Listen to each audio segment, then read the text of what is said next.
Thank you so much, Molly, and good afternoon, everyone. Welcome to today's Wellbeing webinar. We are so excited to be hosting as our speaker today, Dr. Amy Wheeler, who will be giving a presentation today on yoga therapy. For many years, the Bakken Center has offered Hatha Yoga teacher training courses for academic credit, and our exploration of yoga through courses and research is extensive. However, there's a significant difference between yoga and yoga therapy. Unlike regular group yoga classes at studios or gyms, therapeutic yoga focuses on creating ease and comfort by targeting specific areas of the body or patterns of the mind. In today's webinar, Dr. Amy Wheeler will help you learn to understand the differences between yoga and yoga therapy, review current research and scientific evidence, and help you learn how to explore or engage in yoga therapy. Dr. Amy Wheeler is the founder and director of Optimal State Programs, which provides both yoga and yoga therapy training programs. She was a professor of kinesiology at California State University, San Bernardino for more than 25 years. Amy served as president for the board of the International Association of Yoga Therapists from 2018 to 2020, and also helped the National Ayurvedic Medical Association set standards for Ayurvedic yoga therapy. Please join me in welcoming Amy. Thank you so much, Dr. Kreitzer and Molly, and all that have helped us to get to this moment where we can explore yoga therapy together. Thank you for that introduction. And today, my goal for you is that you leave this webinar understanding a little bit more about yoga therapy, but also that you might personally benefit and start to wonder if yoga therapy could be for you. So the topic of our talk today is called Healing from Within, Yoga Therapy's Response to Chronic Pain, Insomnia, Anxiety, and Depression. And upon first glance, one might think, how could something possibly work for chronic pain, insomnia, anxiety, and depression? But as we delve into the ancient teachings of yoga therapy and Ayurveda, I think you'll see the connections. And then my hope is that we can actually validate that with Western scientific methods and research studies and show you how what they were teaching 2,000 years ago is actually not that much different from what the modern neuroscience scientists are telling us today. So again, thank you to our hosts. And I also must thank my teachers in Chennai, India. And I've been studying with them for almost 25 years. And I'm just grateful for everything that they've passed on to me that I can now pass on to you. I hope by the end of the presentation, you'll understand more about yoga therapy and what the underlying mechanisms are. It's not a mystery. You can look at some research, and I can share some resources with you where you can find out more about how to help yourself personally or even professionally if you're interested. The University of Minnesota has been so generous as to do some follow-up courses after this webinar, which I'll tell you at the end all about how to register for those. The first thing I want to begin with when we're looking at yoga therapy is something called a biopsychosocial spiritual approach to healing. And this is actually from Western allopathic medicine. There's many places in the United States and beyond that are starting to see the importance of integrative medicine and using this biopsychosocial spiritual approach. Basically, what people are starting to understand is that our healing is not based on a pathogenic model only, that it can be based on what we call a salutogenic model, which means we're not interested in just calming down the symptoms of pain or anxiety or insomnia or depression. We actually want to have what's called thrivancy. We want to bring you above just surviving into a place where you're thriving in your life. And that's what we mean by salutogenesis. So in the ancient yoga text from the Taittiriya Upanishads, we see that there are 5 layers of the human system. This is called the Panchamaya model. And basically, it's saying that you have a physical body, you have breath, you have mental patterns, you have a personality. And for some of you, you might believe in a spiritual approach, and that spiritual approach could be a very broad definition, such as you love to spend time in Mother Nature, but it could also be your personal religion. I think when we use the spiritual word, what I'm really talking about is spiritual secularism, where you can kind of decide what that means for you. And then in the yogic text, they do talk about an eternal soul, but yoga therapy, according to the way that I've learned it from Patanjali's Yoga Sutra to my teachers in India, they say that the belief in an eternal soul or God or anything like that is optional, that if it supports you and helps your well-being, you can definitely use it. Or you might say that you want to keep that separate from your yoga therapy. You just want to focus on your breath and balance and flexibility and feeling better. And there's other people that say, I absolutely want to explore the spiritual realms and the potential that I have a soul. And if that's the case, we would honor that too. So this is just to say that from the very beginning, yoga honors a secular approach. And if it becomes spiritual, that's wonderful too. Now, the other thing I want to say about these ancient teachings from the Taittiriya Upanishad is that you can see that these things are connected like a web. And what that means is that your physical body is not separate from your breath body, is not separate from your mental state, is not separate from your personality, and as we've discussed, your spiritual inclinations or lack thereof, that these things are intertwined like a web. And maybe one way you can think of it is that if you go to look at a spider web and you start to just pull that little spider web in a particular direction, the entire web starts to also go in that direction. And so when we look at this biopsychosocial spiritual approach to healing, think of it in that way that we could pull on the strand of the physical and get you to have better balance and flexibility. We could pull on the breath or on the strand of the breath and start pulling it in that direction to calm you down and to soothe your nervous system. We could work on your mental habitual patterns and see if we can't pull on that strand in a more positive direction, as well as your personality and or relationships. So there's many different ways to enter in to healing using this biopsychospiritual approach to healing that matches these ancient teachings called the Panchamaya model.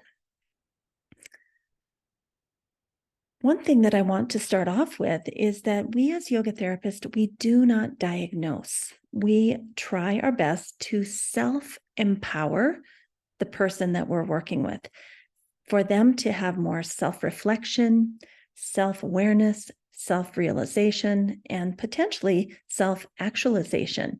We say from the very beginning that this is an inside job, that when the student is ready to suffer less, we are here to guide them with a helping hand. There's really not a hierarchy to this relationship. It's more of two people kind of walking each other home, and the yoga therapist just happens to understand the theoretical framework of the ancient teachings of yoga and possibly Ayurveda. And so even though these two people are equals, there is one person that might be able to guide the other towards more self-reflection, self-realization, self-awareness, self-actualization.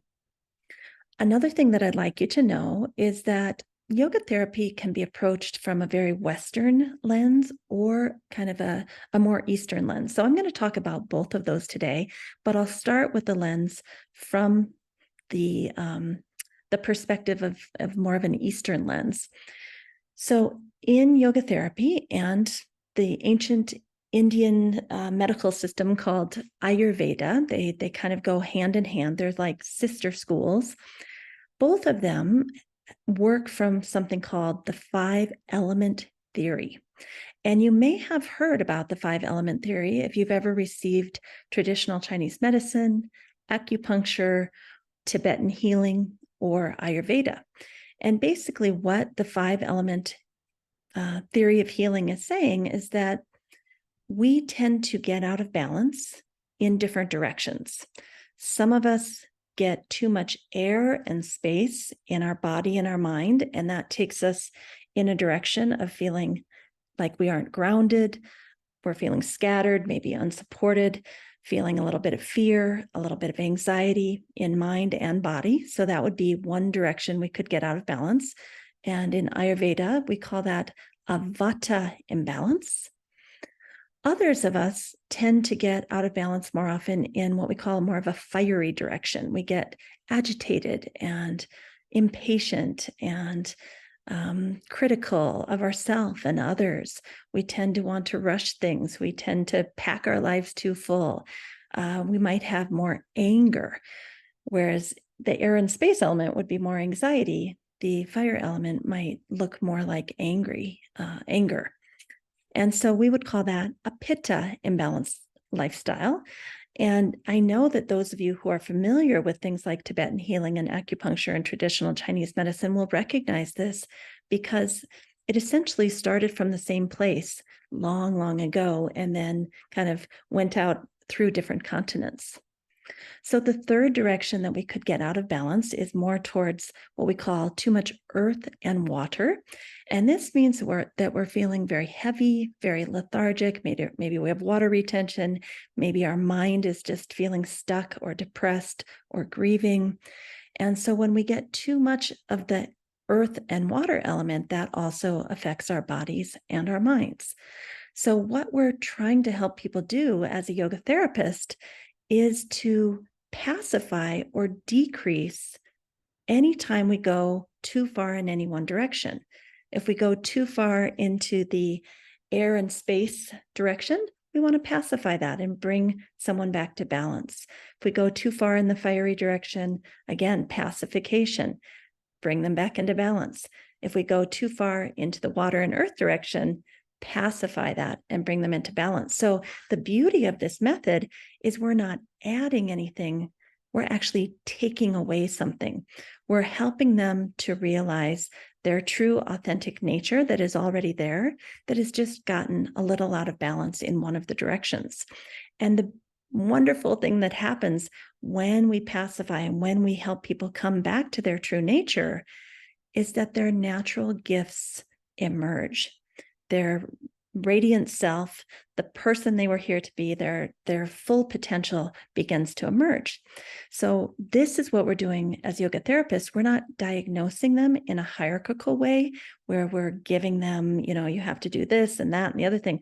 We're kind of co-connecting together to help them figure out when they feel best in body, mind, and spirit.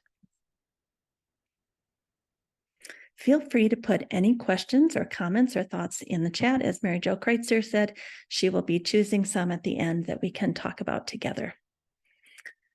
So the thing that makes yoga therapy quite different than maybe just a regular yoga class, which also has so many positive benefits. This is not to say one is better than the other. It's just to say that they're different, is that in yoga therapy, we do an individualized assessment to help the client have that self-discovery, that aha moment.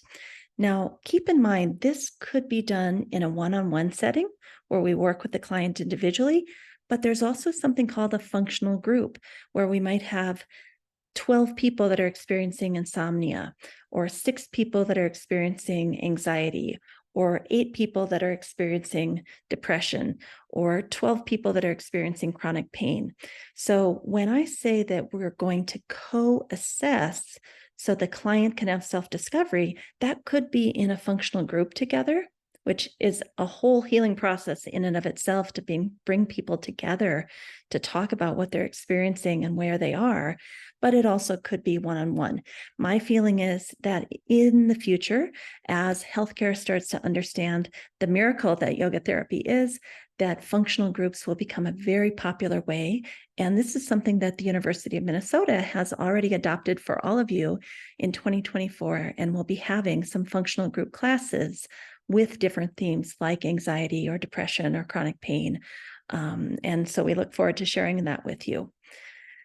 So when we co-assess, the beauty of this is that it can be done by the client themselves. We can give them charts like you see here to help them start to understand their patterns and where they tend to get out of balance. And some of you may be looking at these charts thinking, oh my goodness, that describes me. In the case of anxiety and insomnia and chronic pain, we often see people that are very out of balance in what we call the vata direction, having too much air and space. So when people get out of balance in this kind of white area, they might feel lonely, anxious, fearful, not able to focus, isolated, not enough structure, distracted. On a mental state, in their physical body, it's very possible that they'd have more pain and they might feel cold most of the time. They could feel depleted. Oftentimes their skin and their hair and their nails are very dry and kind of cracking. And what we see with them in their breathing assessment oftentimes is that their breath is maybe only a 2 or 3 seconds. Instead of a 5 or 6 second inhalation and a 5 or 6 second exhalation, we see people that are almost kind of panting. And when we try to help them slow down the breath and have maybe a 5 or 6 second exhalation, it's very, very challenging for them. So I'd like to take just a moment to try that together to see where your exhalation is today. So just come to the edge of your chair. Place your feet flat on the floor. If you want, you can spread your knees a little wide so you have a nice solid base. Feel free to place your hands on your thighs, either palms on the thighs or palms up. If it's possible for you to sit with a straight spine, go ahead. Close your eyes for just a moment. If it's not comfortable to close your eyes, you can leave them open just a tiny, tiny bit. And I'd like you to start to follow your breath. Observe your breath on the inhalation. 1, 2, 3. And then observe your breath on the exhalation. 1, 2, 3. Now take a few breaths on your own, seeing if a 3-second inhalation and 3-second exhalation is comfortable. But if possible, if it feels good, you could move towards a 4-second inhalation and a 4-second inhalation, which would be more like inhale, 1, 2, 3, 4. Exhale, 1, 2, 3, 4. And for some of you, you could move to a 5-5 or a 6 and 6. So I'll just let you work with that for a moment to see where your breath is at today. And this would be exactly what I would do with you as a yoga therapist. I would show you a technique and then let you have some self-exploration. And then we'd come back and talk about it together.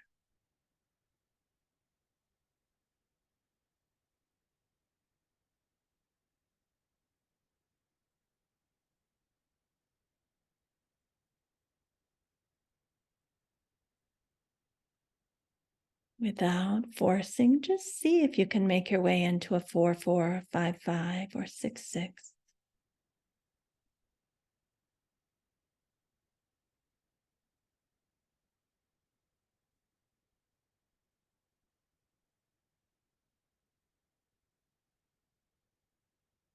When you tell us what your breath count is, we can learn quite a bit about what's going on in your mind and your nervous system.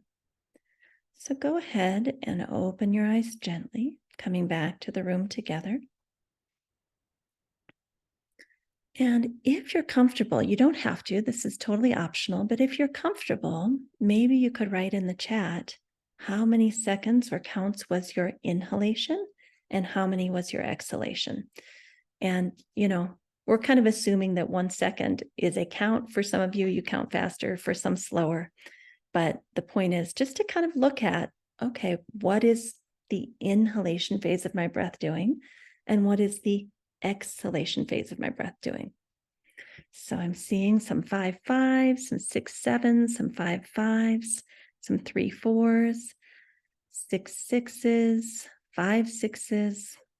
So usually when we have someone that has insomnia or anxiety or chronic pain, oftentimes we see the breath count is closer down towards the 3s or the 2s, or 3s and 4s. And when someone isn't having those issues, it's usually a little bit longer. And that's not, a hard and fast rule, but I'm just trying to give you an example so that you can see what it is that we do as yoga therapists. So in this instance, if I had noticed that you came in with a very dry cough, right, or laryngitis, or like me, I have kind of a little bit of a crackling voice today. It's not super strong today. This tells me that my vata is a little bit high right now. It could be because I'm giving a talk to all of you. So I can look at the different ways that people are breathing, and then we go on a discovery journey together about how that feels in their body, what are the sensations. And again, we're not diagnosing. It's not like these charts are a way to diagnose and say, well, you told me this, you feel overwhelmed, and therefore you must have high vata.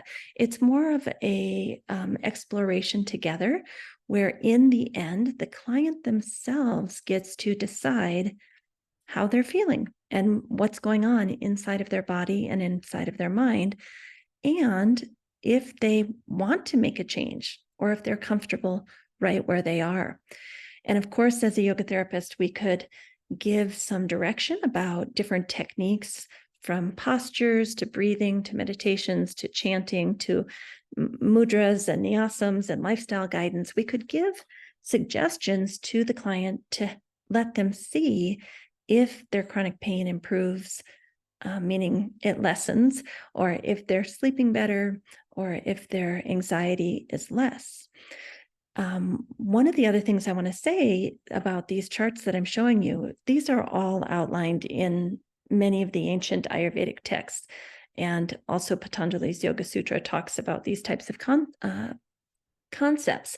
But I like to have students take these charts home and put them on the refrigerator, or put them, on the mirror in the bathroom, or by the bedstand on the nightstand, to start to see their own patterns of which direction they tend to get out of balance, and maybe start figuring out why am I getting out of balance in any particular direction. So based on what we find in that individualized assessment, and again, that could be in a functional group where people are looking at themselves individually within a group, or it could be one-on-one, then we can start to teach them the potential techniques that might help them. So this is not a one size fits all. It's saying if you're out of balance in one direction, you need specific breathing techniques or meditation techniques or postures to hopefully bring you back into balance. And again, that's a co-negotiation. We try it, we see if it works. If it works, we keep going. If it doesn't, we change gears. It is a relationship that we're building with each other, but even more importantly, it's the relationship that the student themselves is building with themselves to understand their own body and what works to bring them back into balance. So as I was showing you, we have asana, therapeutic plans. We have breathing therapeutic plans called pranayama. We have meditation objects that we can use. We have mantras or chanting that we can use. And we might even use things like nyasam or mudra to help bring certain things into balance. So there's many, many different ways we can go about supporting someone. And in addition, there's a lot of lifestyle guidelines that we give also, like get to bed before a certain time, try to get up at a certain time, eat your largest meal at a certain time of the day, things like that. So this brings us squarely to the whole goal of our talk today, which is to talk about the four big ones that I've noticed with my clients and my students that I've worked with. Chronic pain, approximately 50 million people in the US, and this is from 2018. I think this has gone up much higher since the pandemic. And if the healthcare administrators are looking at this today, which I hope you are, look at these costs. Even if we didn't want to help humanity, which we do, it still just makes financial sense to help solve people's chronic pain in this very holistic manner. Same thing with insomnia. We've got all these studies showing how many people are having trouble with things like insomnia and sleep apnea. And, it's a ton of people, but also 63 billion annually. And again, this is an older study. So this isn't even the latest data. I think these have gone up tremendously since the pandemic and the pandemic of mental health, frankly. Same thing with anxiety. We're looking at, 31% will experience an anxiety disorder at some point in their life. Huge economic burden. And depression. Again, looking at millions and millions of people, and this is from 2019. So if we just look at that, we know that something needs to change. We know that there needs to be a solution for this. So I'm going to switch gears now and talk to the Western allopathic medical doctors, to the psychiatrist, to the psychologist, to the healthcare workers in the group, because what I'm about to talk about is the Western allopathic way to look at what these ancient teachings of yoga have been telling us for 2,000 years. So if you remember back to the original premise that we said that if we bring people back into balance, they feel better. And usually that involves a pacification or a decrease of something in their lives. We're not adding things, we're decreasing. The other thing I want to say is that yoga therapy is complementary to allopathic healthcare.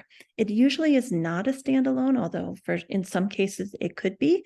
But I just want to be very clear that we honor Western allopathic medicine, and oftentimes we're working in combination with a psychologist or a psychiatrist or a medical doctor or a nurse practitioner or a physician assistant, that we really do want to be complementary.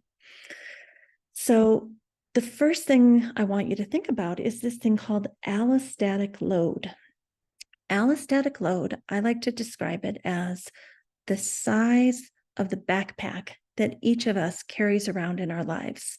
Some of us have a 2-pound backpack.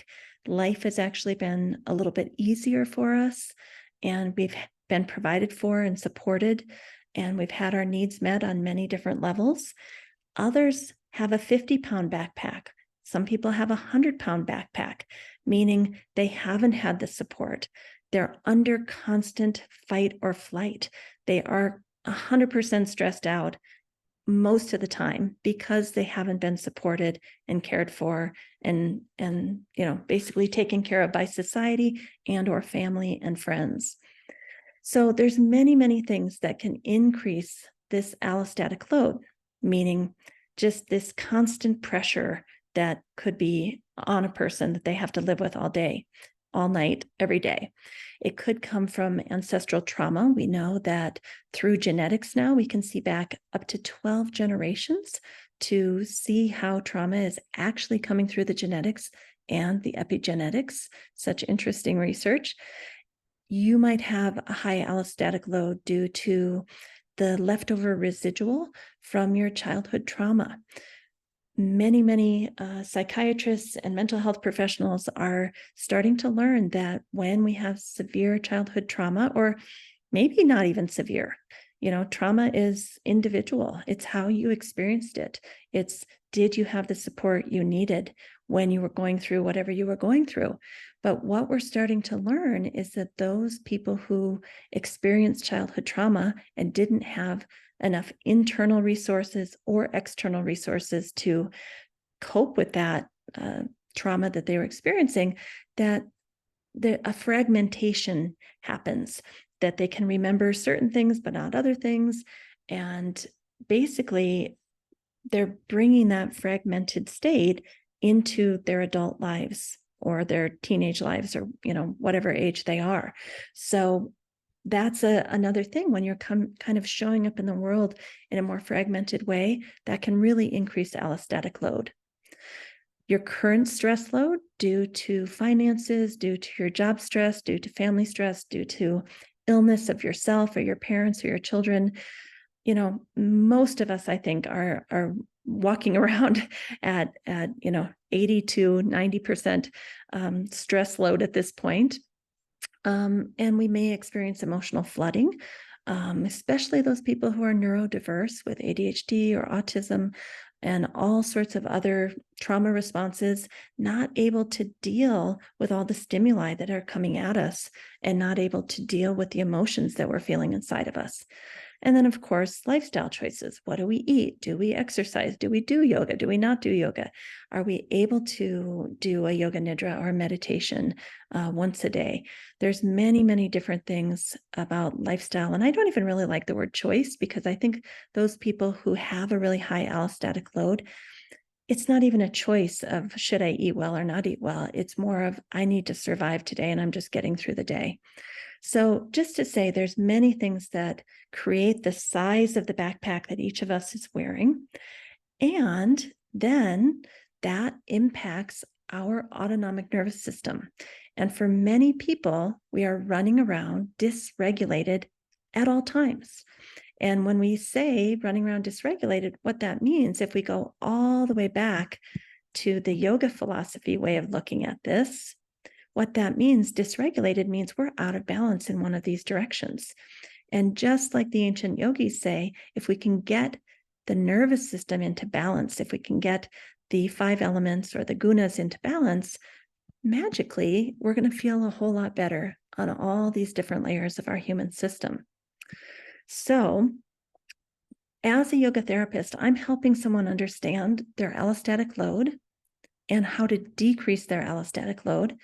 But I'm also helping them from a more Western lens to look at, where do you tend to go when you get stressed out? Are you a fighter?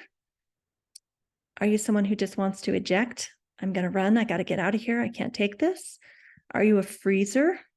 Are you just like a cold cement block and you can't speak, you can't move, you can't run, you can't fight, you're just almost frozen? Or are you a fawner, also called a appeaser, meaning I'm going to try to do everything to make sure everybody, isn't mad at me and that I can bring everybody together and we're all going to be happy here. And you tend to be the peacemaker at your own expense. So as a yoga therapist, I can help people to understand, okay, what are your patterns? Fight tends to be more pitta, more fiery. Flight tends to be more vata, more air and space. Freeze tends to be more kapha, more earth and water. So just as Western allopathic medicine and psychology have mapped this out, it is almost an exact match for the ancient teachings of yoga.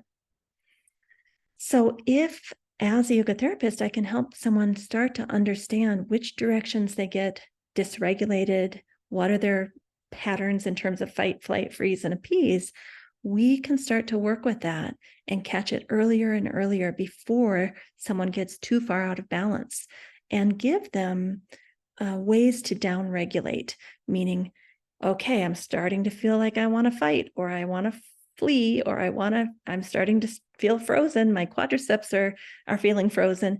Before it goes any further, I'm going to use my breathing, my mudra, my mantra, my chanting, my postures. I'm going to use my meditations. I'm going to use my lifestyle guidelines to bring me out of that state of imbalance back to a state of balance. And that's basically what a yoga therapist does with people, is help them regulate their nervous system. And in yoga terms, we call that come back to a place of sattva. Now, I'm not going to go into the rest of this chart because, I think it's not for today, but this is just an overview to kind of help you understand what we do as yoga therapists, from if you're looking at it from a Western lens. And I love that we can go back and forth between the yoga philosophy, the Ayurveda, as well as the Western psychophysiology, and they're interchangeable because they have so many concepts that are, very, very closely related to each other. One thing I also want to say before we go any further, and that is that for many, many decades, we've had this idea of what we call top-down healing, meaning if we just think our way out of it, we can get the body to behave, or we can get the mind to behave. And this is not to rip on that or say that doesn't work. Things like cognitive behavioral therapy, DBT, psychotherapy, there's many, many wonderful ways to go with that top-down processing. And the theory behind that is that if you can just get your mind right, your physiology will follow. If you can calm and soothe your mind, your physiology will follow. And that's really the approach that most people have been taking for many, many decades. But the beauty of neuroscience in the last 20 years, what neuroscience has showed us is that there's also a bottom-up approach, what we call the somatic approach, meaning all the tissues of your body, all the organs of your body are actually sending messages up your spinal cord to your brain to be interpreted. And as we're learning more about neuroscience, what we're finding out is that that's a pretty strong pathway. And that if there's all this information coming from the bottom up, can we use that for healing? Instead of just telling ourselves to calm down, can we actually calm down your body with the postures, with the breathing, with these mudras and mantras, with even the chanting? The chanting is, using all these muscles in your tongue and all of these areas that help to bring us into the parasympathetic nervous system. Can we actually use your body as a tool for healing and go with that bottom-up approach? And that's not to say that we can't also be doing the top-down approach, but when you put those two things together, big changes happen. There are some people that do a little bit better with the top-down approach. There are other people that do better with the bottom-up approach. But I think to have both of those in your tool basket is super, super important. And there's been a lot of work recently, especially by a scientist named Stephen Porges with polyvagal theory, who has been kind of theorizing this for many decades and is starting to do some fantastic research to really show how it is that we can work from the body to the mind, as well as from the mind to the body. I'm going to just take a breath here. Always good to take a breath. So I hope that you're getting kind of an idea of what it is that a yoga therapist does in terms of individualized assessment and therapeutic treatment planning. Whether that's one-on-one or in a functional group, either one can be very effective. I hope you're starting to understand that a yoga therapist is really working on balancing the autonomic nervous system. And one of the beautiful things about that is that your nervous system impacts your digestive system. Your nervous system impacts your cardiovascular system. Your nervous system impacts your immune system.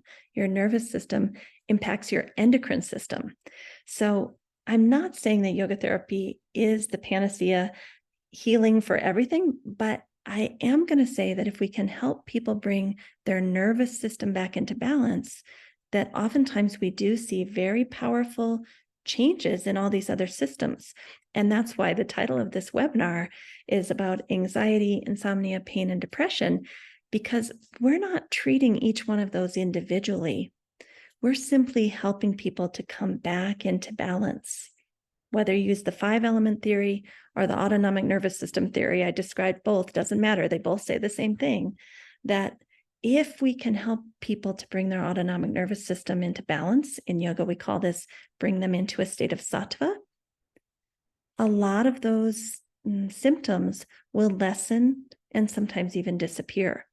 So it's almost like we're going down into the roots instead of trying to fix things on the branches. We're going down to the fundamental causal agent, which is that most of us are living a lifestyle that's unsustainable, highly full of stress, and our nervous systems are just firing all the time, causing chronic pain, causing insomnia, causing anxiety. And the thing about depression, a lot of times people are depressed because they've been pushed so far up into their sympathetic nervous system for so many years that they become depleted and crash into a depression. So that's how depression, even though it seems like it's not like the others, it actually is, because so much of depression comes from having high allostatic load and a chronic state of stress. And therefore, the cause of depression is actually, from yoga therapy's viewpoint, is not that different than what we might see with anxiety and insomnia and chronic pain. So the last part of the webinar that I want to share with you today is some of the wonderful opportunities that I am so grateful to the University of Minnesota for picking up this ball and running with it. You know, we just started talking seriously about this less than a year ago.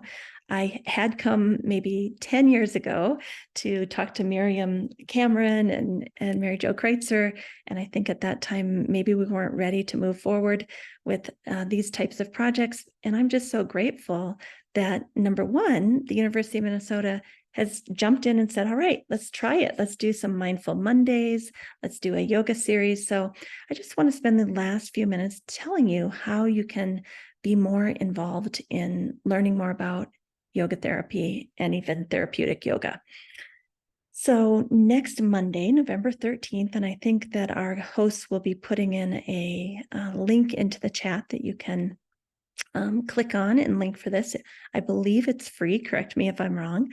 But on this Mindful Monday, I'm going to give you a sample class of the types of things that we might do when someone has very high vata, when they have too much air and space, causing anxiety and insomnia and possibly chronic pain. So if you want to come to that free session next Monday, we would love to have you there, and you can kind of get an experience of what I've been talking about today.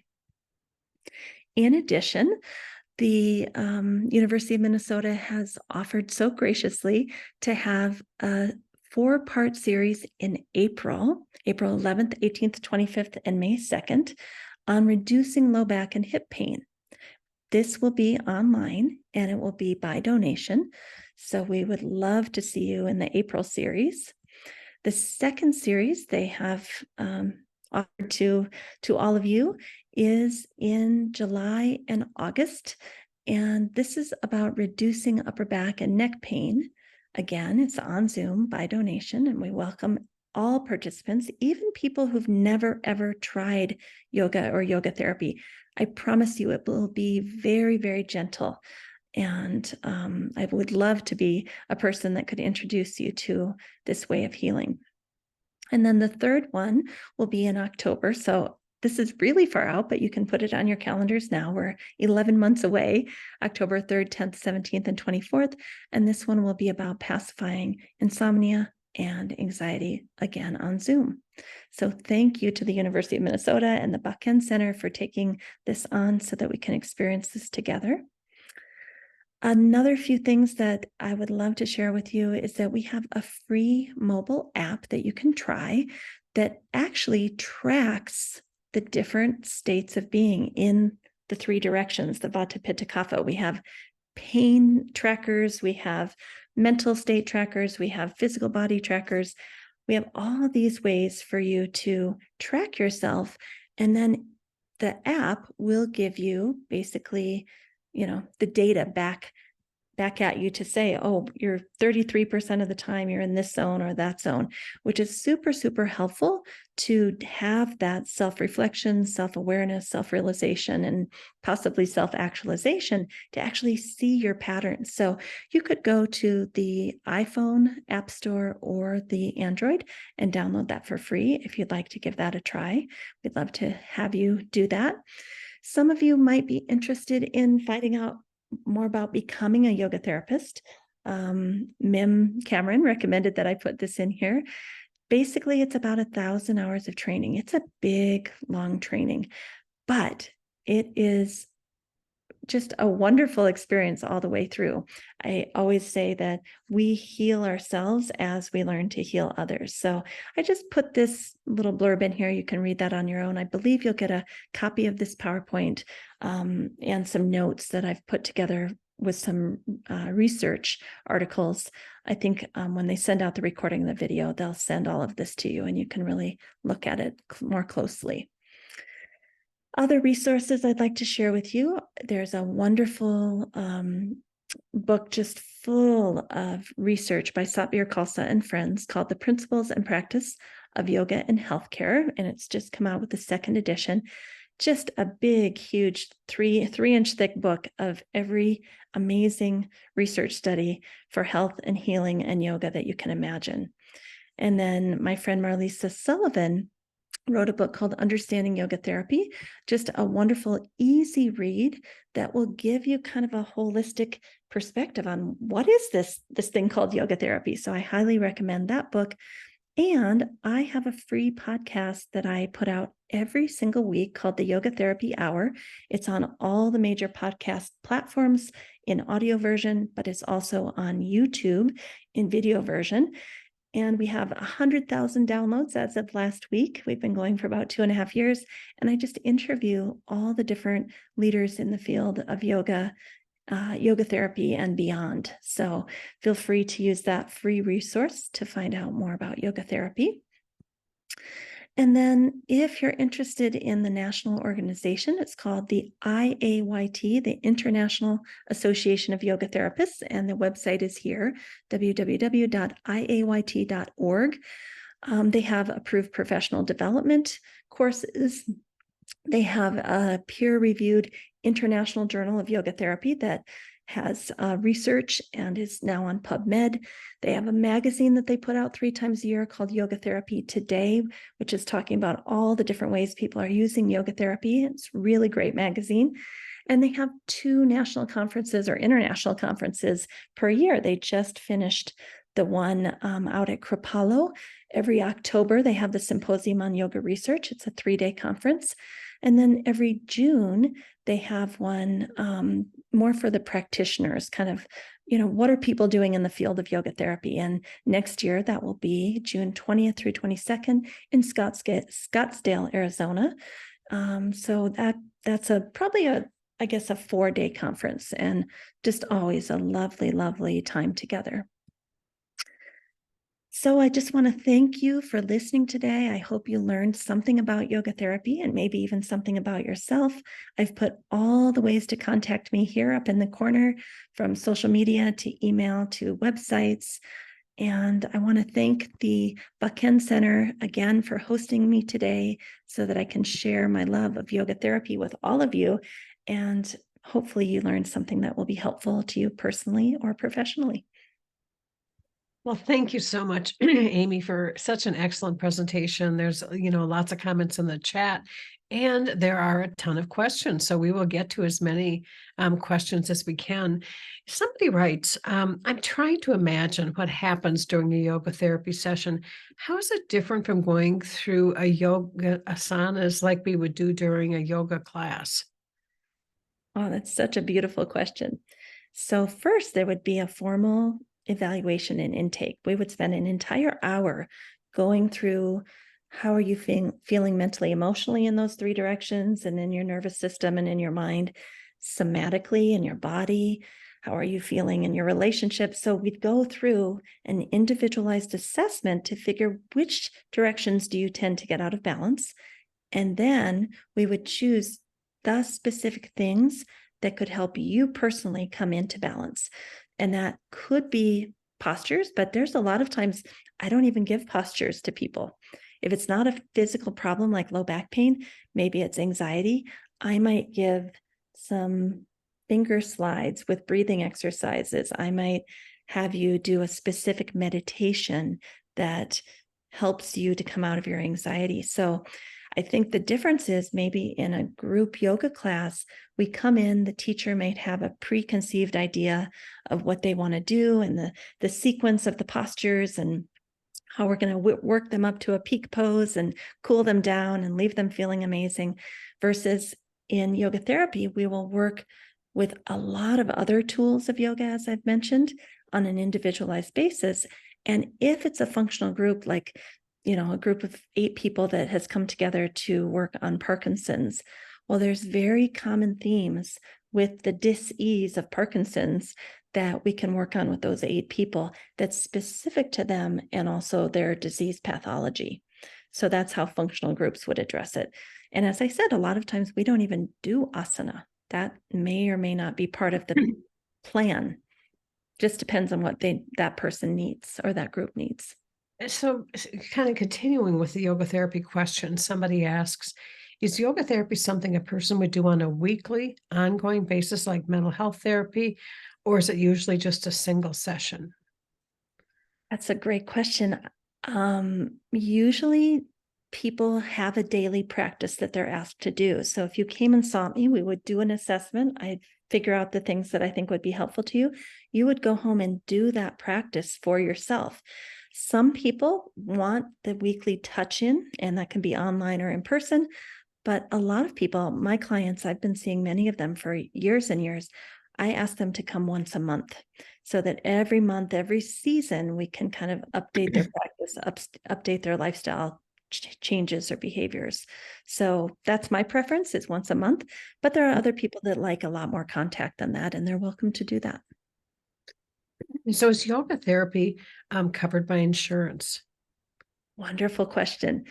The organization are working on what I think they're called CPT codes. My Mhm. CTP That is codes. right. Okay.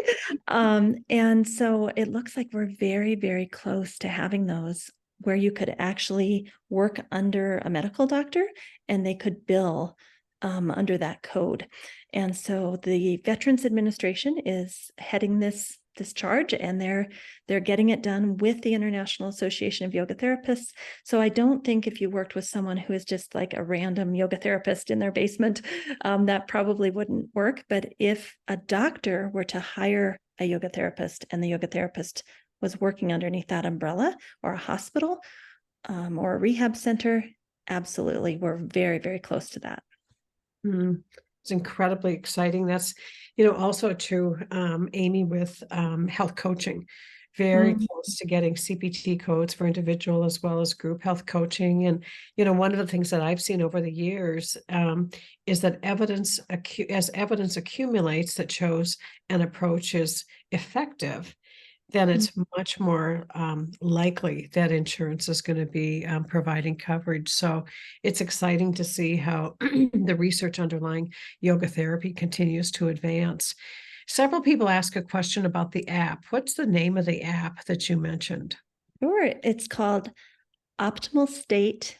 Just type in optimal state. If you go to the App Store, put in optimal state, it will look a little bit like that. It has the three gunas on there, and you just click it, and then up comes all the different charts you can use to kind of track yourself here. So it's just called optimal state. So, Amy, there's a number of questions that people ask about where can they receive yoga therapy and how can they find a yoga therapist? So, suggestions? Yes. In our organization, we have a whole list of graduates that I would love to share with you. So that's one option. But also, the International Association of Yoga Therapists has a special website where you can go and put in like your zip code or the town that you live in, and it will tell you which ones are closest to you. So maybe I can get that for you, Mary Jo and staff, so that when you send out the webinar recording, maybe we could also put that website in there. Great, that would be fantastic. Somebody asked a question, is there any research on comparison of cognitive behavioral therapy, CBT, with yoga for insomnia? I'm not aware that there is or isn't, so I don't want to say that there is or isn't. What I will say is that the two together, I've worked with many clients that the two together is really a brilliant way to approach it. From the top down would be the CBT, and then the somatic approach from the body up, kind of regulating the nervous system using the yoga therapy. So again, we're complementary. We love to work with other techniques. But I think a quick search on PubMed could give us the answer to that question. Mm. Thank goodness for PubMed. I search that sometimes many times a day.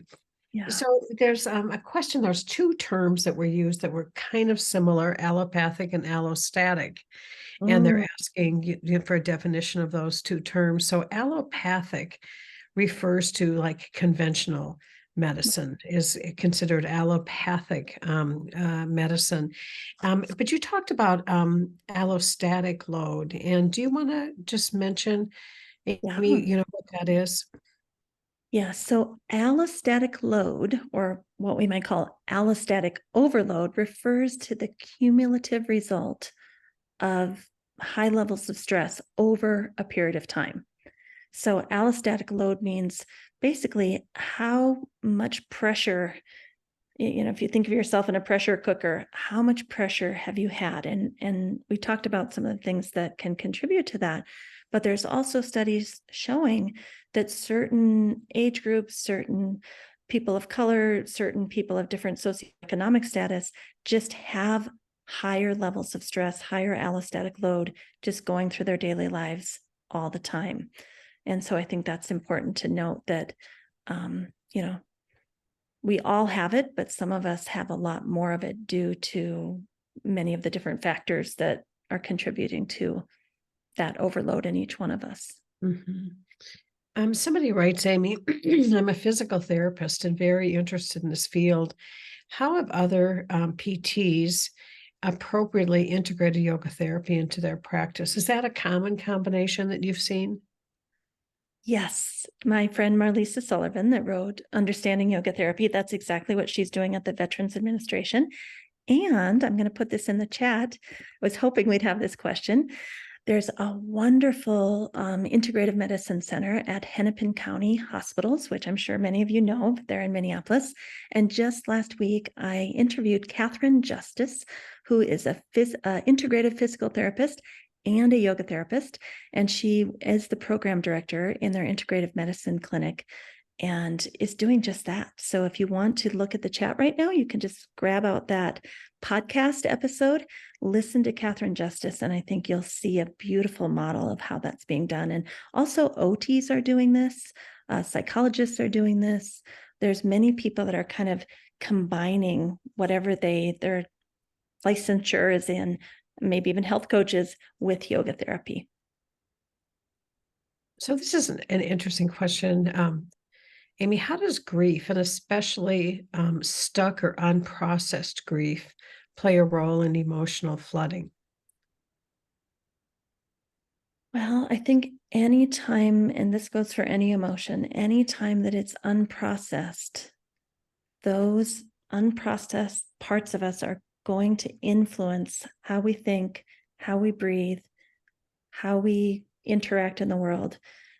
It is going to impact the way that we show up in the world, and therefore the consequences of what life brings to us. So I think the goal would be to settle down the nervous system enough to be able to feel that grief and be with it and be heard and seen, so that that integration of all those fragments can kind of come back together, and a new bhavana or a new vision for what life will look like going forward. And again, that could be done with a psychologist or a therapist, as well as somatically with a yoga therapist.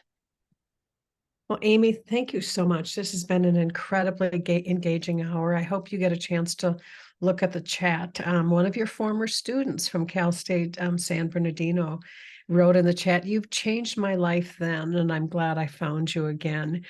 So as Amy said, we're going to be collaborating with her to deliver a series of online therapeutic yoga sessions beginning this spring. We'll send more information about that in the post-event email. I want to again thank Amy, and also acknowledge and thank all of the staff at the Bakken Center who helped make today's webinar possible. If you'd like to donate to support the important work happening at the center, please consider us on Give to the Max Day on November 16th. More information on that will also be provided in the follow-up email.